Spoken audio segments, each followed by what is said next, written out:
আজকে আলু ভাজা দিয়েছো? আর একটু নে। আলু ভাজা আর কি করেছো? মানে আর পটল ভাজা আর এই যে ডিমের অমলেট। পটল ভাজা আর দেবো? ব্যাস ব্যাস। এই যে আমার ডিমের অমলেট এইটা ভেঙে গেছে, বেশি পেঁয়াজ দিয়েছি বলে।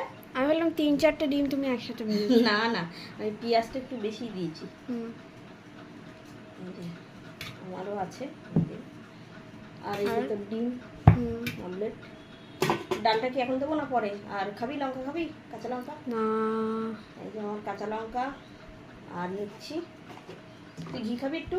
হ্যাঁ, তুমি যেভাবে খাবে আমিও সেভাবে খাবো, কারণ আমি যেভাবে খাবো তুই সেভাবে খেতে পারবি না। হ্যাঁ পারবো। এই যে কাঁচা লঙ্কা টেস্ট খাবো বেশি। আমি। হ্যাঁ, তো ওই ঝালটা হ্যাঁ, খেলেও হয় না খেলেও হয়। হ্যাঁ, এই দেখ অল্প একটু নিই, ঘি দিয়ে আর লঙ্কা দিয়ে খাবো আজকে। কেন এত ভালো রান্না করেছো? কাঁচা লঙ্কা দিয়ে আর ঘি দিয়ে খাবো। তাহলে আমি আলু ভাজা দিয়ে খাবো। ঘিটা দিয়ে অল্প করে ভাতটা মাখ, মেখে একটু করে আলু ভাজা দিয়ে খা, দেখ কেমন টেস্ট লাগে। খেতেও তো জানিস না, সব বলেই দিতে হয়, খাওয়াটাও তোকে আমার বলে দিতে হয়। তা আমি সেটাই তো বলছি, ওই জন্য তোমার দিকে খাবো। একটু নুন দাও। নুনটা তোর এই যে পাশে দিলাম, ভিজে গেছে নুন বলে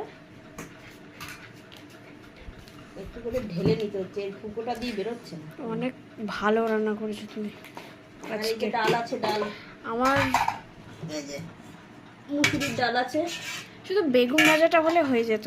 বেগুনের যা দাম, নাম নিস না বেগুনের। ডাল কাঁচা লঙ্কা দিয়ে আর ঘি দিয়ে যা লাগে না গরম ভাতে, এই যে গরম ভাত, ভাত গরম না? হুম। যাই হয়ে যাক, ভাতটা গরম না হলে খাবার মজা হয় না।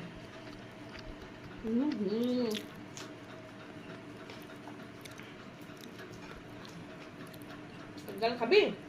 না, আমিও তো এতো মেখেছি।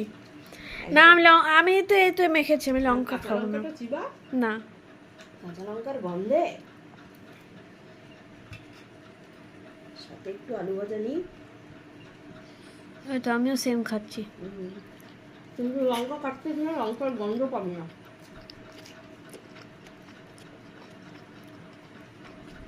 বেশি খাচ্ছি না, একটাই, বেশি ঝাল খেতে পারি না। আমিও ঝাল খেতে পারি না।